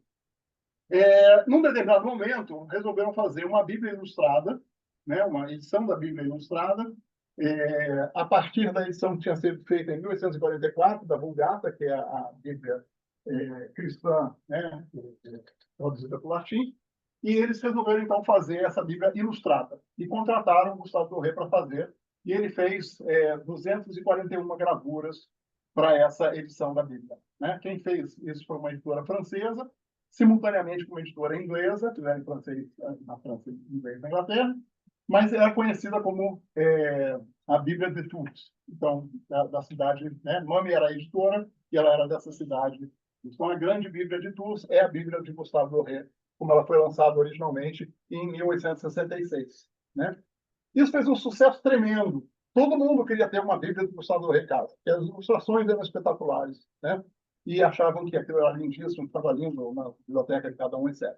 Então, 8 anos depois, né, em 1974, esse Eduard Halberger, que era um editor, mas empresário, enfim, era um cara que tinha muita capacidade de trabalho e de gerar recursos, que vivia em Stuttgart, ele lançou uma versão que ele resolveu direcionar para o público judaico. Então, você vê que havia um potencial econômico da comunidade judaica na Alemanha que permitia lançar um livro desse, tão grande, certamente tão caro, visando a comunidade judaica. Visando a comunidade judaica, evidentemente que ele cortou fora o Novo Testamento, deixou só a Bíblia judaica, né? Então, todas aquelas ilustrações que eram para o Novo Testamento foram deixadas de lado, só para a Bíblia judaica, mas, curiosamente, manteve alguns livros que são considerados livros pós-canônicos, né? Ou seja, depois que a Bíblia já tinha sido fechada, que esses livros, de alguma forma, foram considerados, que aparecem na Bíblia cristã e não aparecem na Bíblia judaica. Né? Como, por exemplo, o livro dos Macabeus, é o exemplo mais conhecido. Mas aqui entra também o livro de Judite, enfim, tem outro que faz parte da Bíblia cristã, mas que não faz parte da Bíblia judaica. De qualquer forma, então, um livro com o texto em alemão da Bíblia judaica, com as ilustrações de Gustave Doré. E aí a gente pode pensar assim, puxa, mas essas ilustrações foram feitas por uma pessoa que tinha feito um livro antissemita, que tinha formação católica, católico, né? De que forma que essa pessoa, esse Gustave Doré, impactou o mundo judaico? Né? E eu diria que bastante bem.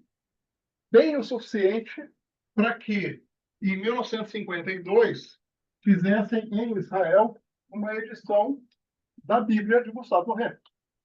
Então, a gente tem aqui as mesmas imagens que a gente tem ali, né? Só que esse livro aqui foi editado em 1952 em Israel. Tá? Então, você vê que o impacto dele foi grande o bastante para acharem que era interessante em Israel, 4 anos depois da independência, publicarem um livro como esse. Dá para eu falar uma coisa? Claro! Eu não sabia se escutava. Que nós temos 2 cópias não é? Dessa Bíblia grande. Uma é em 2 volumes e a outra é maior ainda, que é uma capa vermelha, que é 1 volume. Eu só queria dizer, Esse que tá aqui exposto para a gente é o vermelho grande, é isso mesmo. pois, eu queria só informar que dos doadores, um dos doadores foi o, meu- o nosso ex-presidente, o Gilberto. E o Gilberto, a família Lam, trouxe esse livro, um primo dele trouxe, não sei para aonde, e acabou entregando para o Gilberto, porque o Gilberto é mais religioso do que esse primo. Ele doou isso para o Gilberto e o Gilberto nos doou aí na biblioteca. E a outra é da família do Bubi, Zuckerman. Ficou do pai do Bubi, que trouxe da Alemanha. Só Muito isso. bacana, gente. Hein? Muito legal. Não é Duas legal? famílias cujas histórias estão bem entrelaçadas com a área, né? Ah, pois é, exatamente. Os 2 doadores que eram da área desde o primeiro momento. Tomara que depois o Gilberto possa assistir, o que a gente está fazendo uma apresentação a partir da doação dele, né? Seria bem bacana. Muito bem. É, acaba. Ela pode, eu não sei se a ideia veio daí, porque esses livros realmente impressionam muito. É verdade. E É tem verdade. dedicatória em alemão. É verdade. Depois a gente precisa da sua tradução. Eu falo alemão também. Então, depois, se quiser dar uma espiada ali para tentar traduzir. Aliás, a gente precisa, uma coisa que a gente não viu, a gente viu que a dedicatória é de 1907, mas a gente não viu de quando é a edição. A gente sabe que é entre 1907 e 1874, que foi a primeira edição. Nós não sabemos exatamente de quando, né? Muito bem. Então, só para completar, essa Bíblia de Gustavo Doré se tornou extremamente conhecida e divulgada. E, evidentemente, né, de alguma forma, a utilização dessa Bíblia e o olhar para essas imagens nos impactam de volta. Então, é importante a gente olhar para algumas dessas imagens, que é o que a gente vai fazer agora, e entender o que ali tem de judaico e não judaico. Tá? Então, é isso que a gente vai fazer agora. Vamos bem, com o tempo. Vamos bem. Muito bem. Então, a primeira imagem lá, à esquerda, é a criação de Eva. Tá? Quem é Deus nessa imagem? A luz. Exatamente. Eu não sei se era a intenção ou não, mas, na minha forma de ver, a imagem aqui de cima, de alguma forma, parece um rosto de uma pessoa. Não sei se vocês veem da mesma forma que eu. Tá? A luz é uma ótima representação. Né? Alguém aqui falou luz quando a gente perguntou a imaginação de Deus, né? Então, a luz é uma boa representação, né? Não compromete muito. Né? A pessoa já não. Mas ali é uma coisa difusa, a gente não tem muita certeza. Né? Então, a criação de Eva, na verdade, isso está ligado à segunda descrição da criação do mundo. Né? A gente tem 2 descrições da criação do mundo no primeiro livro do Bereshit. Uma em que Deus descreve a sequência, né, da criação, diz que o homem não deveria ficar só e cria para ele uma companheira, cria a companheira, não diz como, e na segunda versão, então, é que aparece que Adão estava, né, adormecido e é retirado dele uma costela para fazer.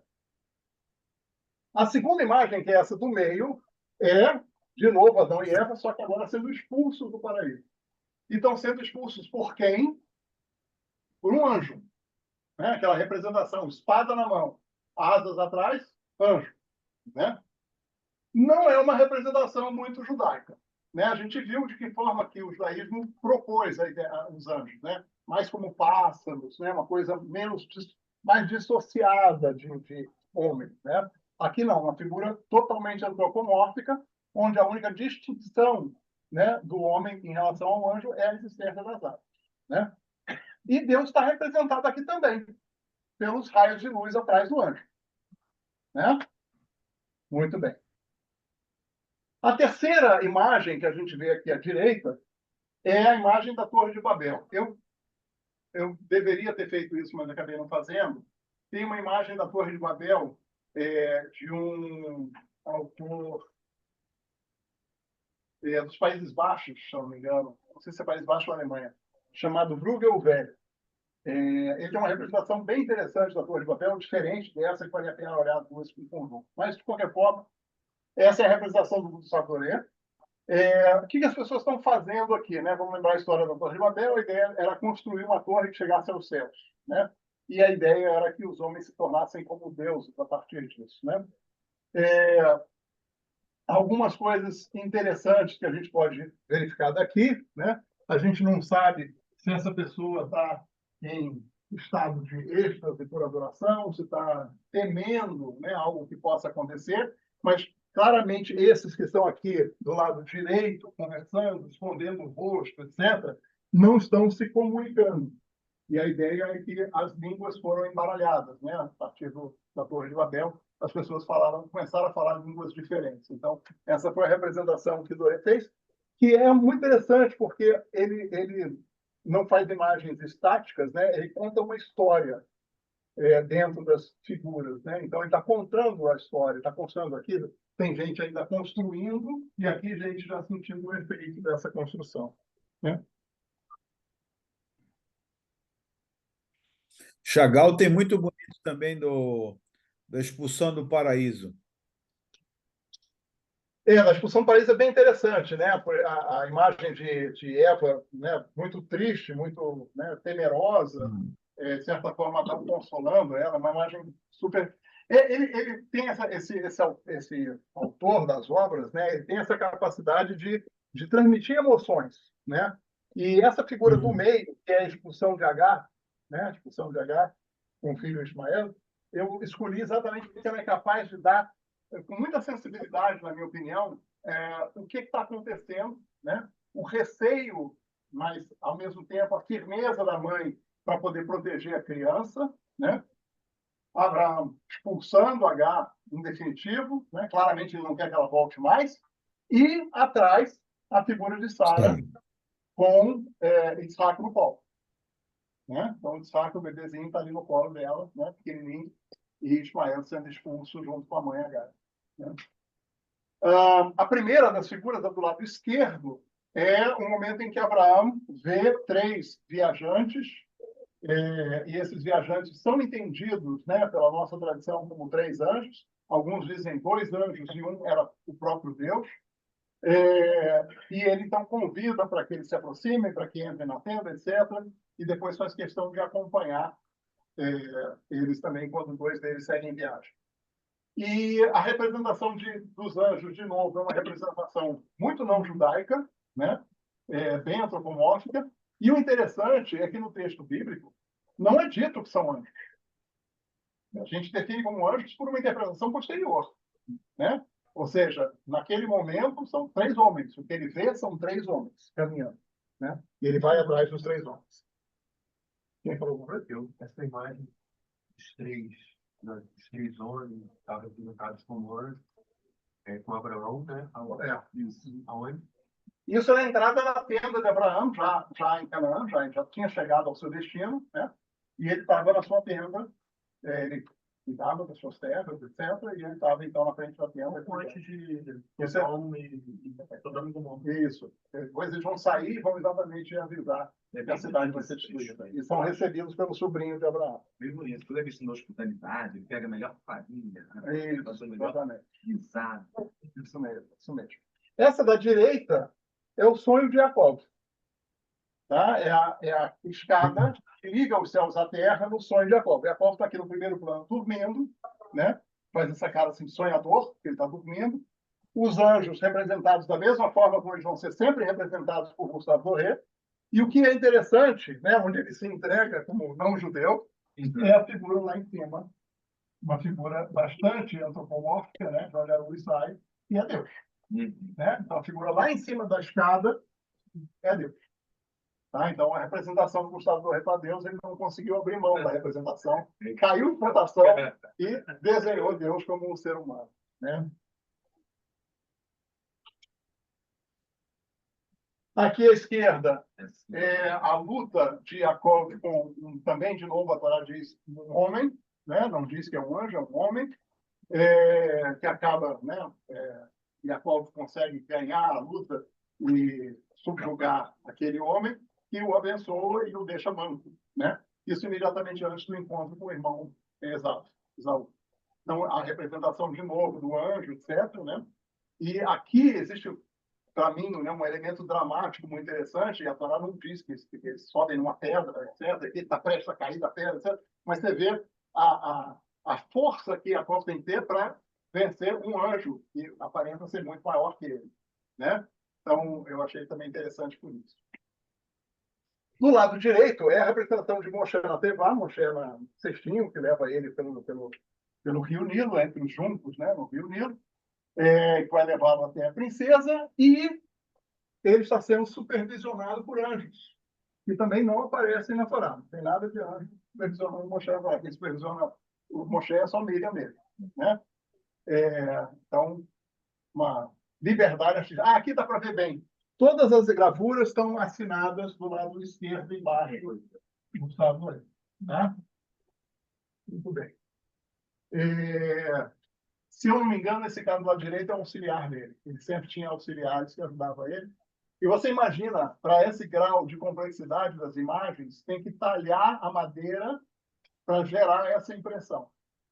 Né? Então, coisa bem complicada mesmo. Uma técnica fantástica que ele tinha, né? Você vê, imagens feias, Talvez. Chega bem perto, a gente consegue. Tem uns tracinhos, né? Isso. Bom, aqui do lado esquerdo é o anjo da morte que foi visitar os egípcios, tá? Matando os primogênitos. De novo, o anjo da mesma forma, espada na mão, né? Um anjo sempre forte, viril, né? Ainda que ele tenha uma figura muito delicada, né? Parece uma mulher, parece uma criança, mas ainda assim com muita força, representada por essa espada, e nesse caso, uma espada que fere de morte aos primogênitos egípcios. Né? Do lado, na parte central, né? É Moshe recebendo as tábuas da lei. Os raios de iluminação divina que ele recebe, né? E depois Michelangelo vai abreviar como 2 chifrinhos. Né? Então, muita gente passa a ver a imagem dos judeus como diabólica a partir desses 2 chifrinhos, que, em tese, representam raios de luz, que numa escultura não daria para fazer um negócio similar. Né? Uma coisa que eu achei particularmente interessante foi a preocupação do Gustavo Doré de preencher o texto. Né? Quer dizer, ele coloca um texto bem alongado na tábua. Ele poderia ter representado isso através de uma letra ou duas, como a gente, aliás, faz na área.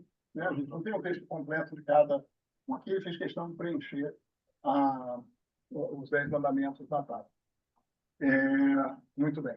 Então, É engraçado porque quando a gente analisa, né, faz uma análise fotográfica, assim, tem uns que literalmente nós temos simpatia, mas tem outros que a gente olha e fala, cara, isso realmente não há um tipo de identificação, né? Porque está no universo realmente não judaico. Então, você não consegue ver e falar, entendi, né? Pela forma que a gente... Você tem que lembrar que essa Bíblia não foi feita originalmente para o público judaico. Sim. Ele foi contratado para fazer uma Bíblia para o público cristão. Totalmente. Né? E é justamente por isso que é interessante ter contato com as imagens. E o mais interessante é o que isso fez sucesso no mundo judaico, a ponto de produzir em Israel. Né? Então, é muito interessante a força que essas imagens têm, ainda que elas não tenham, né, esse respaldo da cultura, da iconografia judaica, mas, ainda assim, elas trazem um impacto que permitiu aos judeus, de alguma forma, interagirem com essas imagens. Né? Ricardo, uma coisa. Mesmo os anjos não sendo Deus, não sendo uma representação de Deus, quem sabe, assim, não seria judaico ter uma representação dessa forma, os anjos? A meu ver, não muito. Não. Primeiro, porque não é o habitual. Você vê, eu trouxe aqui alguns exemplos antigos, né, de desenhos de anjos. Você vê que é uma coisa bem diferente, né? Isso em primeiro lugar. Em segundo lugar, porque a forma como está descrito cada imagem de anjo é diferente. E muitas vezes a decisão de que aquilo que está escrito num homem é um anjo, na verdade, é nossa, não é do quem escreveu o texto original, né? Então, não me soa adequado, né? Talvez o que mais se aproxime disso, talvez o que mais se aproxime disso, eu falo da formação de imagem, né? No caso do Anjo da Morte, por exemplo, eu sempre imagino como o filme dos Dez Mandamentos do Cécile B. DeMille, né? Que eu vi quando era criança, aquela imagem que foi na minha cabeça, uma sombra passando, né? Então, esse é o Anjo da Morte, a minha sombra passando, né?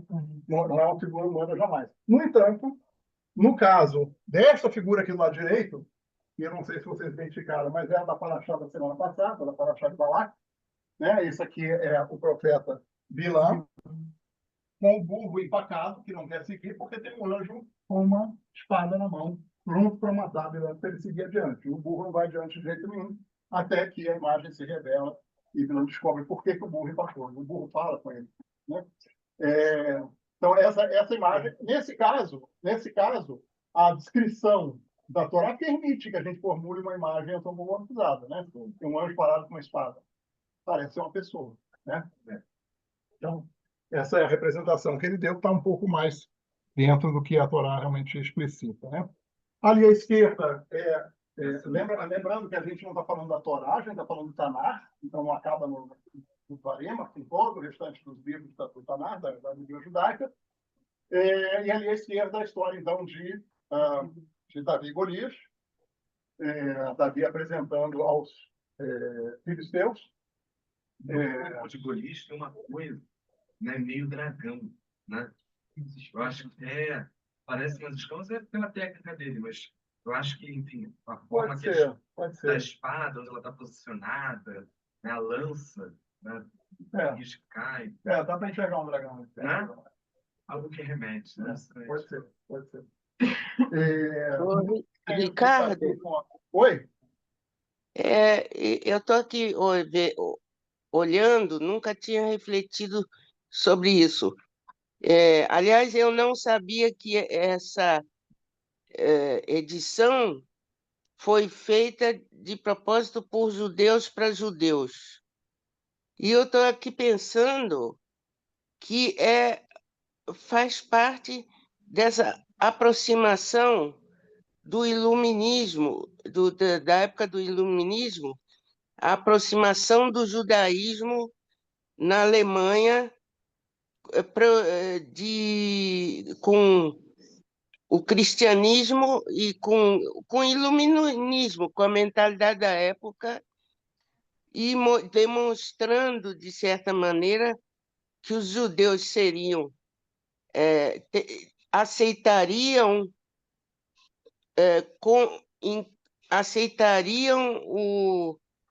a mentalidade cristã, porém com restrições.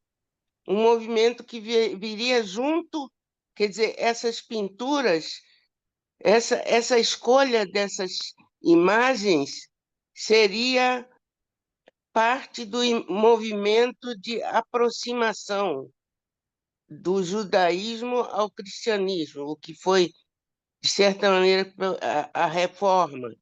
Não o cristianismo, mas a mentalidade da época. Eu acho que você tem, pelo menos parcialmente, razão, porque, de fato, né, essa Bíblia que foi feita com o teor cristão, né, católico, porém era católico, a edição específica para a comunidade judaica não foi feita por judeus. Até onde eu saiba, esse empresário, esse editor, não era judeu, esse alemão de Stuttgart não era judeu. Mas você não falou que quem financiou foi um judeu? Não, isso eu não falei, não. Não falei, não. Na verdade, quem fez foi esse editor, que era um cara muito rico, e eu acho que ele não era judeu. Não tenho certeza, tá, Antonete? Mas acho que ele não era judeu. Mas, de qualquer forma,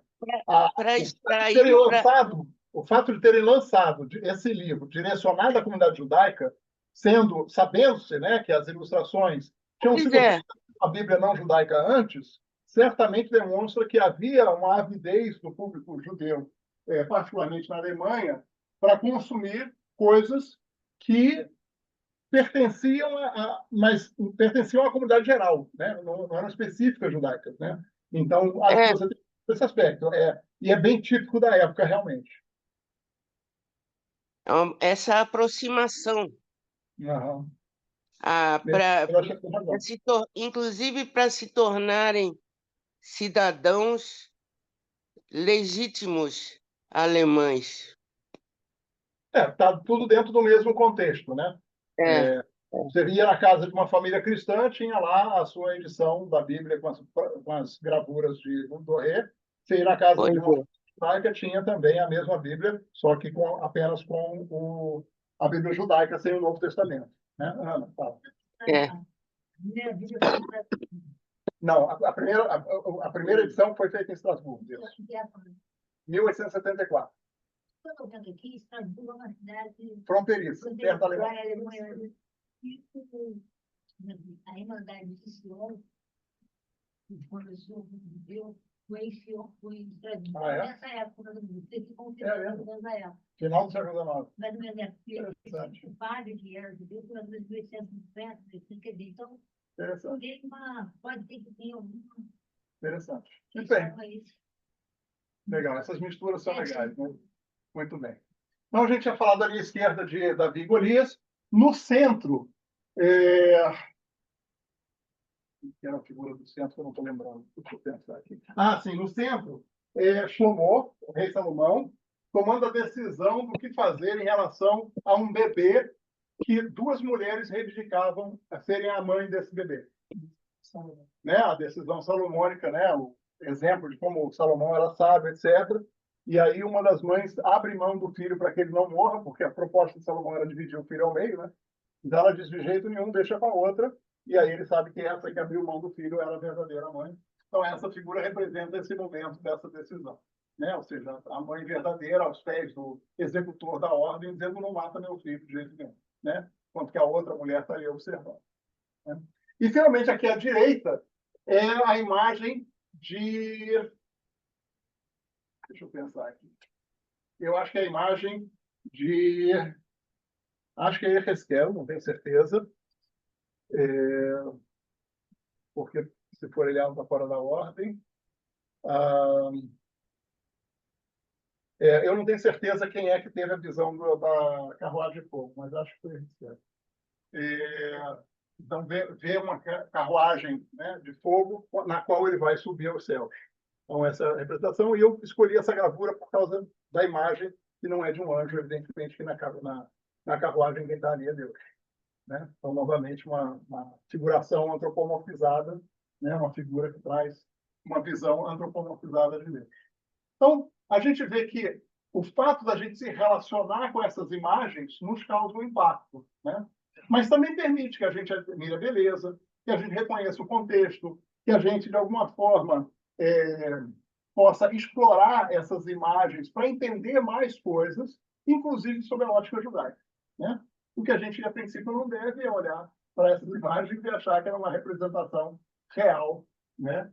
Ou judaica desse texto, desse contexto também. Né? E muito bem, acabamos. Muito bem, acho que o tempo foi razoável. Né? Muito bem. Então, quem quiser fazer perguntas, vamos lá. Não sei se vocês têm questões. Só tem uma dúvida que você comentou da personificação das pessoas como passam. E assim, eu sempre falo com o Gabriel, eu não sei muito das figuras judaicas, e às vezes eu fico até com medo de perguntar por parecer meio, sabe, muito leigo, ou até só você entender, enfim. Mas qual seria, por que eles escolheram os pássaros?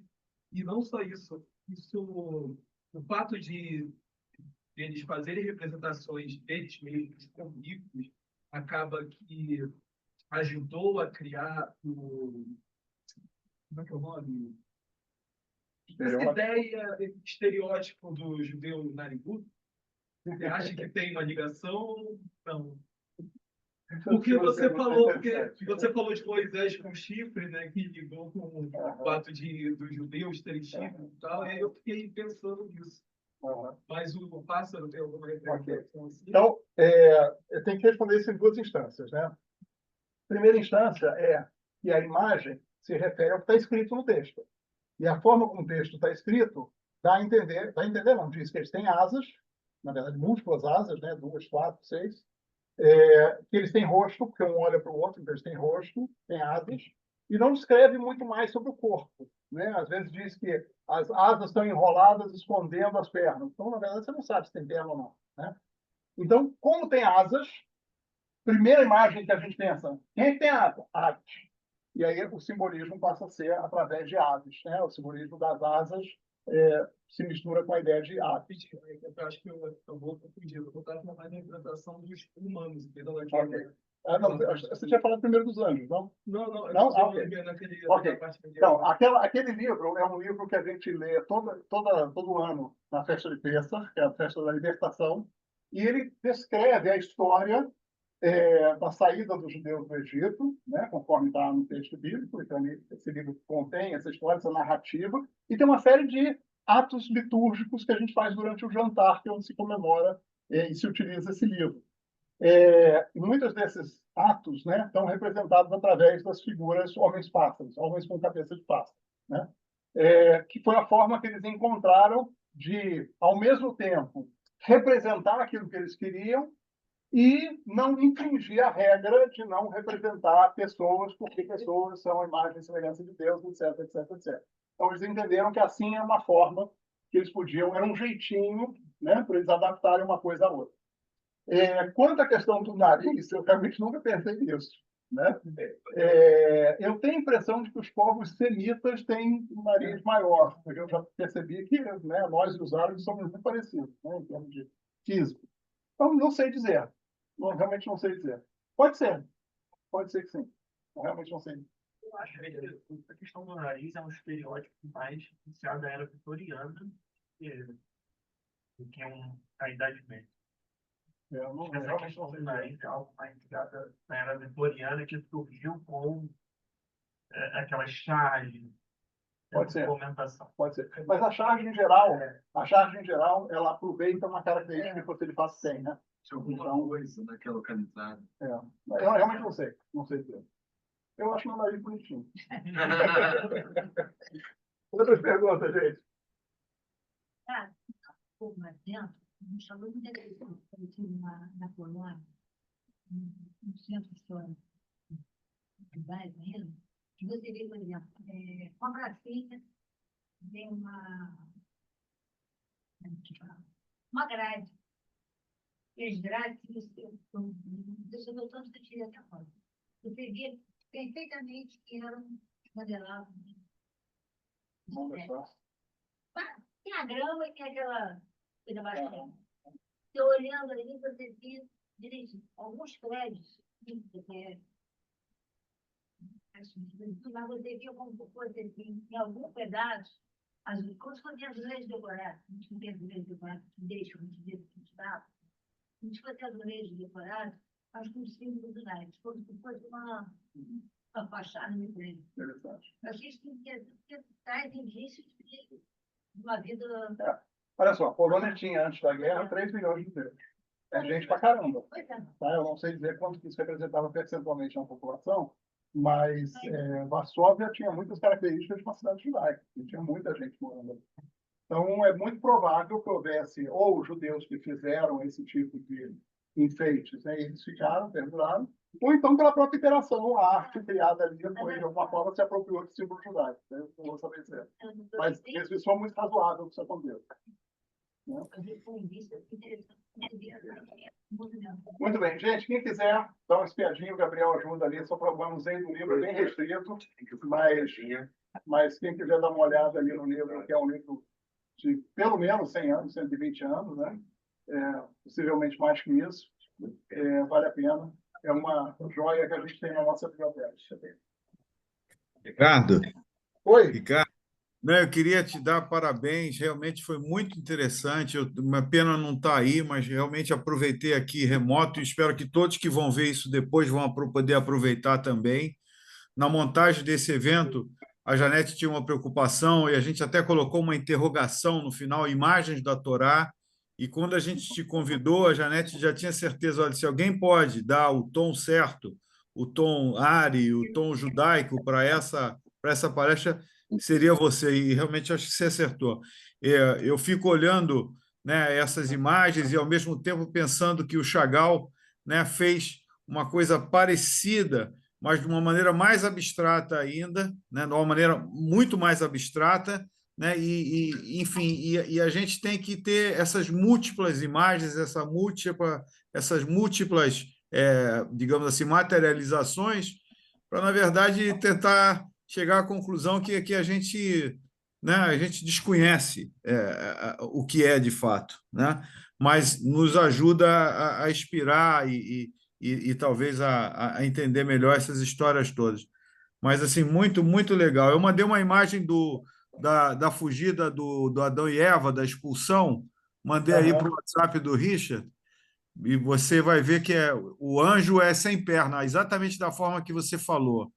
Os anjos não têm pernas, e agora, realmente, o Adão e Eva estão segurando um pássaro. Eu não sei por que tinha que segurar pássaro na interpretação do Chagall. Interessante, bem interessante, sim. Tá. Legal. Obrigado. Muito bem. Vou desconectar vocês então, tá? Tá bom, obrigado. Acabou agora? Acho que sim. Pessoal, muito obrigado. Valeu, Vitor. Tchau, tchau, Valeu. Janete. Janete, Um beijo. espero ter estado à altura do que você tinha pensado em fazer. Oi, Ricardo. Eu acho que você está a muitas alturas do que você poderia fazer na liderança da área e na questão religiosa. E